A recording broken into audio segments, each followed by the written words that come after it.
खोपोली शहरात वाहन चालकांवर पोलिसांची करडी नजर, 65 जणांवर केले गुन्हे दाखल। रोड रोमियोंवर पोलिसांचे विशेष असणार लक्ष। सोमवार दिनांक 1 ऑगस्ट रोजी खोपोली पोलीस ठाण्याचे वरिष्ठ पोलीस निरीक्षक शीतल राऊत यांच्या आदेशाने शहरातील शाळा, महाविद्यालय व इतर महत्त्वाच्या परिसरातील रस्त्यावर 2 चाकी वाहन विना परवाना चालवित असलेल्या रोड रोमियोंवर पोलिसांनी अचानक कारवाई केली। सुमारे 65 जणांवर कारवाई केली असून 1,65,500 रुपये इतका दंड वसूल केला असल्याची माहिती पोलिसांनी दिली आहे।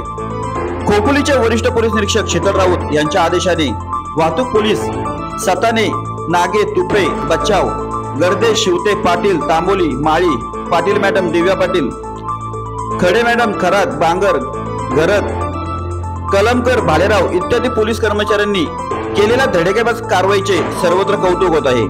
शाळा व कॉलेजमधील तरुणी त्याचप्रमाणे महिलांच्या छेडछाडीचा प्रश्न ऐरणीवर आला आहे।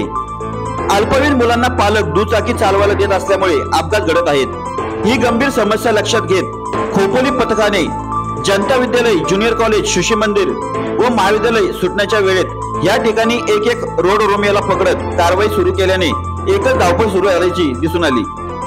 अल्पवयीन मुलांकडे वाहन परवाना नाही तरी दुचाकी, 4 चाकी वाहने धूमस्टाईलने चालवितात, ही गंभीर बाब आहे।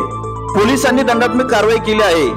यापुढे अल्पवयीन मुले वाहने चालविताना सापडली तर त्यांच्या पालकांवर गुन्हे दाखल केले जाणार असल्याची माहिती खोपोलीचे वरिष्ठ पोलीस निरीक्षक शीतल राऊत यांनी दिली आहे।